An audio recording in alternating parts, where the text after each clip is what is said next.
اعتزاز صاحب کو ریکویسٹ کی تھی، بلکہ وہ خود کرنا بھی چاہ رہے تھے، اور ہم نے بھی کہا، اور ہم ان کے، میں پھر سے کہتی ہوں، شکر گزار ہیں کہ وہ ہمارے لیے وہ آئے ہیں، عمران خان کے لیے آئے ہیں، ہمیں سپورٹ کرنے آئے ہیں، اور ابھی بھی سپورٹ کرتے، وہ ہمیشہ ہمیں جب کوئی مشورہ چاہیے ہوتا ہے ہم اعتزاز صاحب کے پاس سے جاتے ہیں، اس لیے ہم ان کے بڑے شکر گزار ہیں۔ اور آج وہ بیٹھے رہے ہیں جب تک ان کی ملاقات نہیں ہوئی ہے، 2.5-3 گھنٹے، اور چیف جسٹس صاحب نے بھی یہی کہا کہ جب میٹنگ ہو رہی تھی وہ معذرت کر رہے تھے کہ میں نے ان کو اتنی دیر بٹھایا ہے، اور یہ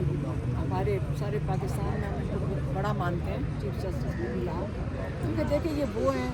جنہوں نے لاز موومنٹ ہے، جوڈیشری کے لیے ان کا ایک ٹرننگ پوائنٹ تھا، تو اس لیے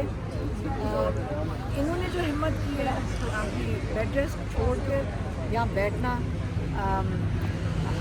ہمیں بڑی تسلی دی ہے، اور ہم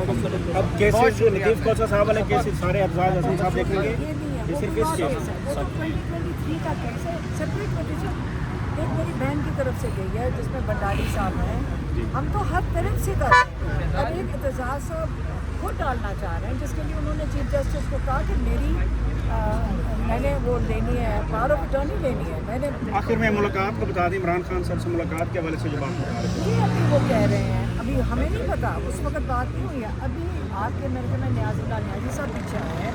اور انہوں نے آ کے کہا ہے کہ شاید وہ کہہ رہے ہیں کہ میں ججز کو پتہ نہیں کچھ کہہ رہے ہیں، کلیئرٹی نہیں ہے، اسے میں کوٹ نہیں کر سکتی، پہلے بھی میں نے اٹ مین کل جو صاحب نے کیس کچھ لگنے کہا، جا میں رہا نے ہے کوٹ اس کر میں دیا۔ فیصلہ جو ہے ملاقات کے حق میں آ جائے گا،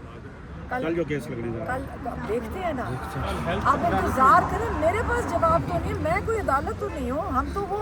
ہم تو پٹیشنرز ہیں، جس نے پیغام دیا ہے، دعا کریں، آپ دیکھیں ہر چیز، اب ہمیں کل کا انتظار کرنا پڑے گا، کل کے لیے انتظار کرنا پڑے گا، اب دعا کرنی پڑے گی کہ کل تک